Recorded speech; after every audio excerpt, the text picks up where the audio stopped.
What could make European fans stand outside England's biggest stadium and question Euro 2028 itself? Was it the aging infrastructure, the limited comfort, or the uncomfortable realization that America may now deliver football on a scale Europe can no longer ignore? After seeing what World Cup stadiums across the United States can offer, some supporters are asking a once unthinkable question. Should history decide where the tournament belongs, or should the fans who pay, travel, and endure finally get the better experience? America makes Wembley shrink. Wembley can hold 90,000 people, carries one of football's most famous names, and is scheduled to stand at the heart of Euro 2028. Yet the moment its scale is placed beside America's stadium network, something almost comical happens. Britain's national giant begins to look less like the final word in sporting ambition and more like an impressive opening act.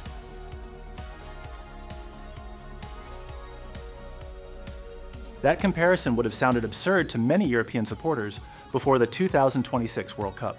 Their picture of the United States had often been assembled from alarming headlines, political arguments, edited street clips, and endless claims that America was chaotic, outdated, or incapable of organizing anything without turning it into a 3-hour traffic jam. Then they arrived and discovered stadium districts that functioned like small cities, complete with enormous concourses, giant video boards, extensive parking systems, hospitality areas, merchandise zones, and enough food counters to prevent halftime from becoming a national emergency. Wembley remains magnificent, and its history deserves respect.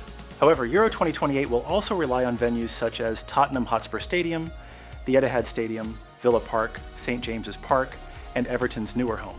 These grounds offer atmosphere, identity, and deep local connections, yet several are surrounded by dense urban neighborhoods where expansion, parking, crowd circulation, and large event operations must fit inside spaces shaped long before modern tournaments became global entertainment machines.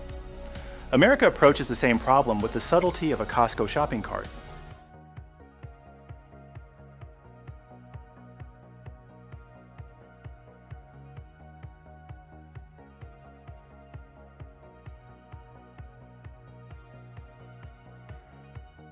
MetLife Stadium sits within a vast sports complex outside New York City. AT&T Stadium in Texas has a retractable roof and a video screen so dominant that it seems capable of showing the match to passengers flying overhead.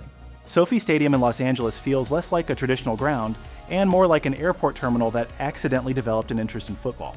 Mercedes-Benz Stadium in Atlanta combines a retractable roof, sweeping concourses, and modern digital systems inside a building designed for huge crowds rather than reluctantly adapted to receive them.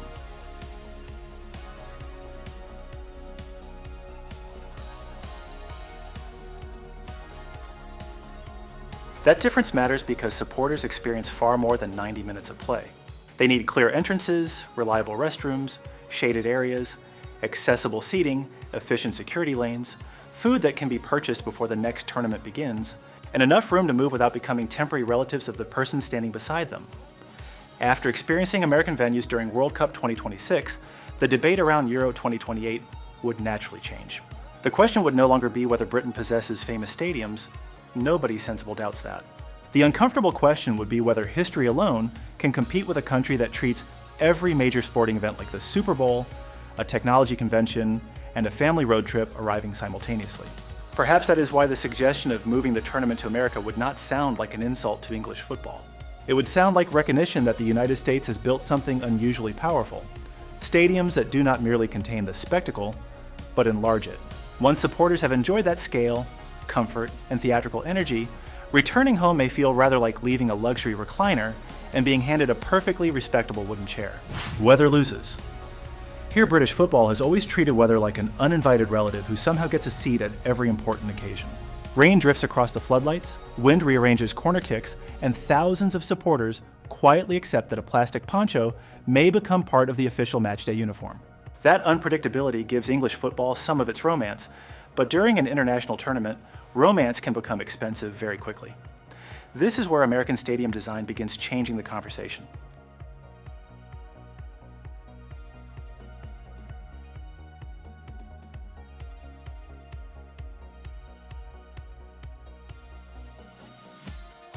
Several major venues in the United States were built around a simple idea. The event should remain spectacular, even when the sky refuses to cooperate. AT&T Stadium near Dallas uses a retractable roof, while Mercedes-Benz Stadium in Atlanta can close its 8-panel roof above more than 70,000 seats. SoFi Stadium in Los Angeles sits beneath a vast, translucent canopy covering the field and surrounding plaza. These buildings do not politely ask the weather for permission, they simply continue operating while the storm stands outside checking its ticket.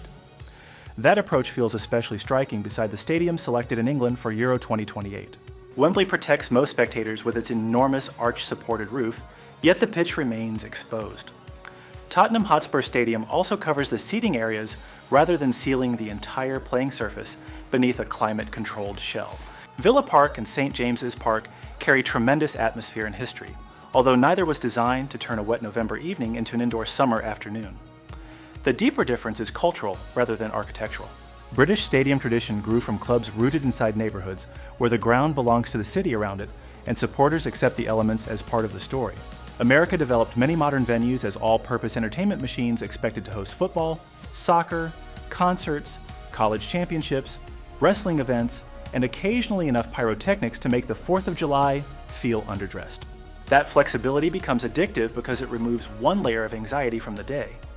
Families can buy expensive tickets months ahead without wondering whether rain will soak the children before kickoff. Broadcasters gain steadier lighting and fewer weather interruptions. Organizers can schedule ceremonies, digital projections, fireworks, and halftime productions with far greater confidence. Even the crowd sounds different beneath a roof because the noise cannot simply escape into the night. It rolls back toward the field like 70,000 people shouting inside the world's largest living room. American fans may take this engineering for granted because retractable roofs and covered complexes have become familiar parts of the sports landscape. For visitors accustomed to checking 3 weather apps before leaving a hotel in London, however, walking into a bright, dry stadium while rain falls outside can feel almost suspiciously convenient. That is why the appeal goes beyond comfort. America has turned weather protection into part of the show itself. The roof closes, the lights change, the giant screens come alive, and suddenly the building appears to announce that nothing outside matters for the next 2 hours. Once supporters experience that certainty during a major tournament, asking whether Euro 2028 could borrow an American venue starts sounding less like a joke and more like a very practical request. The screen takes over. Football stadium normally asks the crowd to watch the field. An American stadium sometimes gives the impression that the field has entered into a very expensive partnership with a television. That difference becomes obvious the moment supporters look upward inside places such as SoFi Stadium in Los Angeles.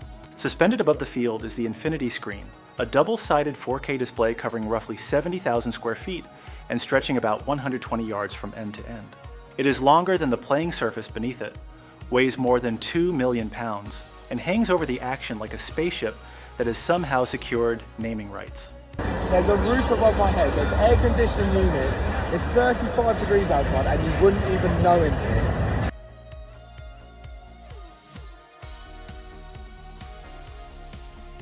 The size is impressive, although the more interesting story is what the screen reveals about American sports culture. In Britain, the match traditionally commands nearly all the attention. Replays appear, scores are updated, and announcements are made, but the stadium usually allows the football itself to remain the central performance. Wembley has large digital screens and modern presentation systems, yet its identity still comes from the pitch, the arch, the crowd, and the history stored inside the building. America treats the 90 minutes as the heart of the evening, then builds an entire nervous system around them. At AT&T Stadium in Texas, the center-hung video board measures about 160 feet wide and 72 feet tall on its main sides. When it opened, its scale was so unusual that it quickly became almost as famous as the stadium itself.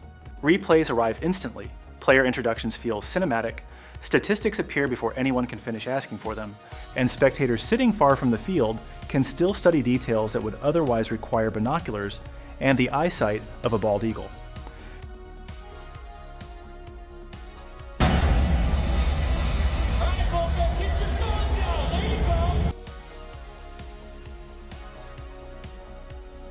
This changes how international visitors experience a match. A controversial challenge no longer disappears into memory after 3 seconds, because the replay returns above the field at a size normally reserved for superhero movies. Supporters can follow substitutions, formations, crowd prompts, entertainment segments, and live reactions without losing track of the game. Even the person seated in the highest row receives a presentation designed to make that distant ticket feel valuable. That philosophy is deeply American. When people spend heavily on tickets, parking, food, and travel, The building is expected to keep earning their attention from the moment they enter until the moment they leave. Silence between major moments is treated almost like an empty shelf at Walmart. Somebody will notice it, fill it, illuminate it, and probably place a sponsor beside it. European football does not need to copy every part of this approach. Many supporters cherish the raw rhythm of chanting, tension, and natural pauses without constant digital stimulation. That atmosphere is precious, and turning every match into a television studio could easily become exhausting. Still, World Cup 2026 will expose millions of visiting fans to a different possibility. The giant screen is not merely decoration, it reduces distance, clarifies the action, and makes a crowd of 70,000 people feel connected to the same close-up. Once that level of presentation becomes familiar, a traditional scoreboard may begin to resemble a kitchen clock hanging inside a movie theater. Perhaps that is when talk of moving Euro 2028 to America starts sounding strangely reasonable. Britain offers football history that cannot be manufactured, while the United States offers the kind of visual scale that makes history look ready for its close-up. The party starts outside. By the time kickoff begins in America, thousands of people have already eaten, argued over a grill, made friends with strangers, and discussed the starting lineup as though the coach had personally requested their advice. The stadium may host the match, but the parking lot has been warming up for hours. That is where American sports culture offers something many European visitors rarely connect with international football. The journey to the seat becomes an event of its own. Wembley was built around London's public transport network, and that makes perfect sense for a dense capital where driving 90,000 supporters into one district would test both urban planning and human patience. Wembley Park Station serves the area, while nearby rail and underground connections move huge crowds toward the stadium. Parking is controlled and limited, so most fans arrive by train, follow the flow, watch the match, and travel home afterward. Efficient, familiar, and unmistakably British. Across the Atlantic, the geography creates an entirely different ritual. MetLife Stadium, outside New York City, is surrounded by roughly 28,000 parking spaces. At&T Stadium in Arlington has about 12,000 on-site spaces, with additional parking available around the wider entertainment district. These numbers are not glamorous until you realize that every parking space can become a tiny living room with folding chairs, team flags, coolers, music, and a grill producing enough smoke to confuse a weather satellite. Tailgating is often described as eating before a game, which is like describing Thanksgiving as a scheduled meeting involving turkey. The food matters, but the real attraction is temporary community. Families arrive together, neighboring vehicles exchange snacks, rival supporters trade jokes, and people who met 20 minutes earlier begin discussing barbecue sauce with the seriousness usually reserved for constitutional law. That social freedom can become strangely addictive during a tournament.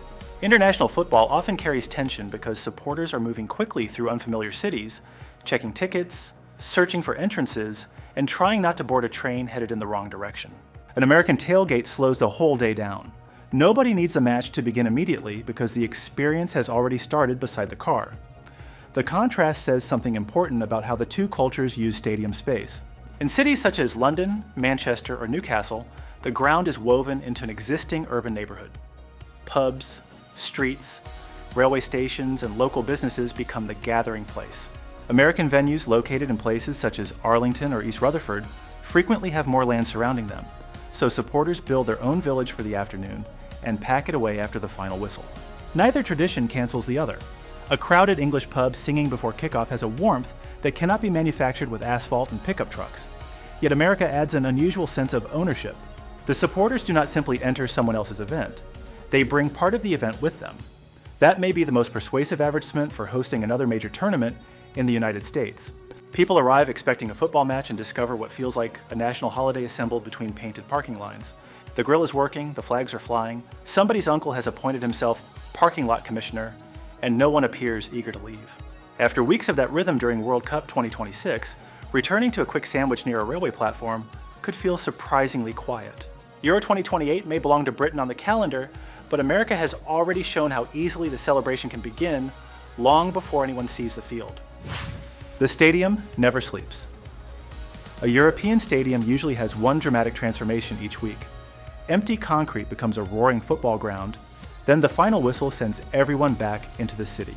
In America, the newest stadiums seem mildly offended by the idea of resting between games, so they keep the lights on and build an entire neighborhood around themselves. That difference explains why visiting supporters can become attached to the American experience long before they learn which gate appears on their ticket. Sophie Stadium sits inside Hollywood Park, a development covering nearly 300 acres in Inglewood, California. The stadium shares that space with a 6,000-seat YouTube theater, public plazas, offices, shops, restaurants, landscaped areas, and planned residential buildings. A supporter can arrive early, eat nearby, wander through the complex, attend the match, and remain in the district afterward without feeling that the evening has ended simply because the referee has checked his watch. The stadium acts less like a building and more like the loudest neighbor in town. England certainly understands stadium-led regeneration.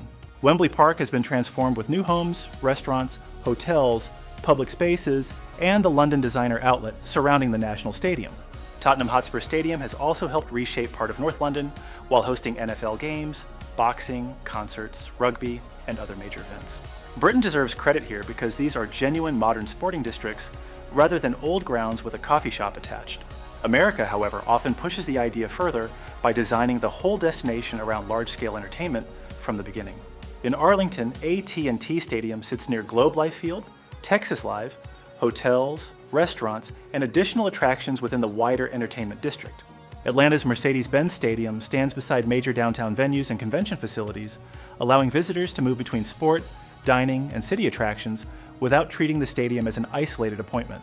This becomes surprisingly addictive during a tournament because the international supporters have a basic problem. Matches occupy only part of the day. The remaining hours can involve unfamiliar transit maps, crowded city centers, uncertain restaurant bookings, and a group chat containing 12 people who somehow produce 13 different plans. American entertainment districts simplify that chaos. They provide a recognizable meeting point, abundant space, clear signage, familiar services, and enough options for groups with different budgets. One person can search for merchandise, another can find dinner, children can move around safely, and the family member who claims to need nothing can quietly disappear into a store carrying 3 team hats. The deeper attraction is psychological. A match day in these complexes does not feel like borrowing a seat for 2 hours. It feels like entering a temporary world built around the event. Music, architecture, restaurants, giant team graphics, plazas, and crowds all reinforce the same message. Being here matters. That is a very American form of hospitality.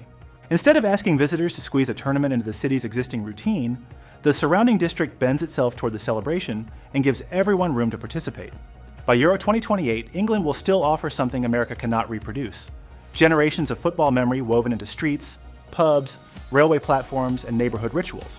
Yet after World Cup 2026, many supporters may also crave the American version, where the venue keeps entertaining them after the score disappears from the screen.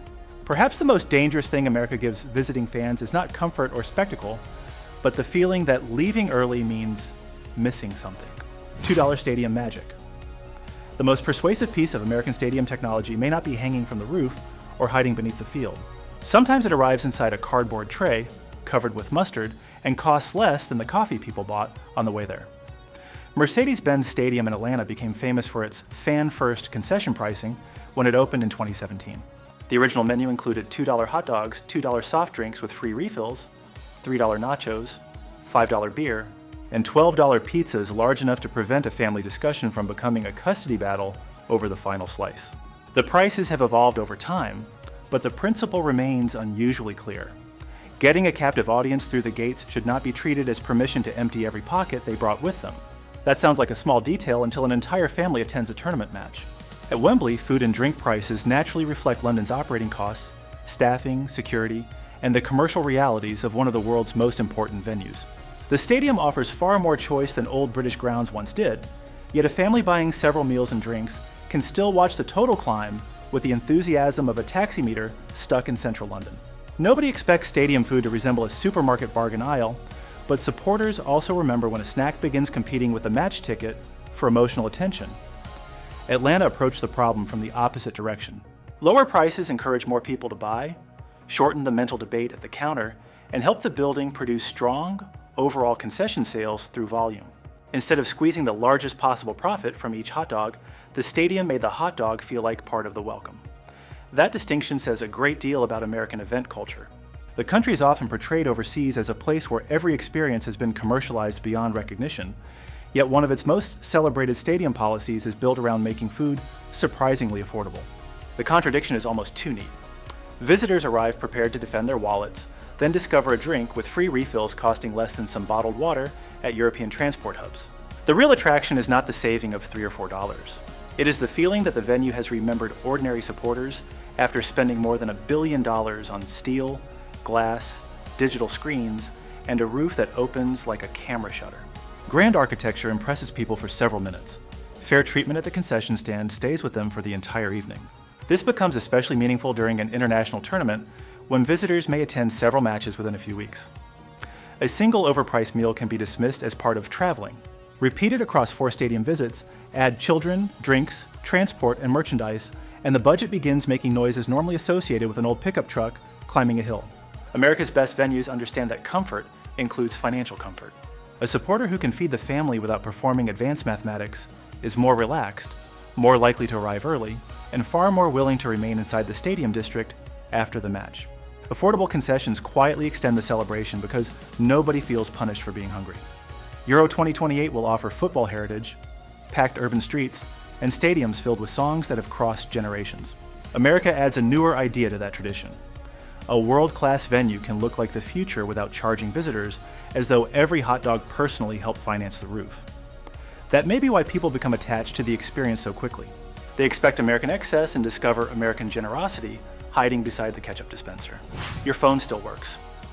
70,000 people enter a stadium, raise 70,000 phones, and somehow expect every message, ticket, replay, food order, and family selfie to travel through the air at once.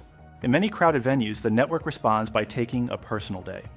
America looked at that familiar frustration and decided the stadium should behave more like a connected city than a concrete bowl with occasional Wi-Fi. SoFi Stadium was built with more than 2,500 Wi-Fi 6 access points spread throughout the venue in Hollywood Park. That figure matters because ordinary coverage is not enough when tens of thousands of devices begin competing during the same goal, controversial call, or halftime rush. The system must handle demand that rises in seconds, rather like every customer at Costco suddenly choosing the same checkout lane. This is where the American Stadium experience becomes quietly addictive. Supporters are not merely posting photographs. Their mobile phones now carry digital tickets, parking passes, stadium maps, live statistics, cashless payments, food ordering services, and messages from friends sitting in another section. Reliable connectivity removes dozens of tiny irritations that would otherwise nibble away at the day. The contrast with older European football culture is revealing. Grounds in cities such as Birmingham, Newcastle, and Manchester developed when meeting someone meant naming a pub, a street corner, or a statue and trusting everyone to arrive. That tradition has charm, although modern tournament crowds include international visitors navigating unfamiliar entrances, language differences, transport changes, and digital tickets that suddenly become very important when the loading symbol refuses to disappear. Britain's leading venues are hardly disconnected. Tottenham Hotspur Stadium was designed with extensive high-density Wi-Fi infrastructure, while Wembley has repeatedly upgraded its mobile and wireless services for major events. Euro 2028 will therefore take place in technologically capable stadiums rather than relics relying on 2 bars of signal and collective optimism. The American advantage lies in how aggressively connectivity is woven into the entire experience. At many newer venues, the phone becomes a remote control for matchday. Supporters can locate facilities, receive directions, check queues, purchase food, follow statistics, and share the moment before it has already become yesterday's news. The technology remains mostly invisible, which is exactly why people notice it so strongly when they return somewhere it does not work. There's also a cultural reason behind this investment. American sports events contain frequent layers of information and entertainment, from fantasy statistics and instant replays to sponsor activations and mobile ordering. The building expects the audience to interact rather than simply observe. A dead phone signal inside that environment would feel like installing a drive-through window and forgetting the road.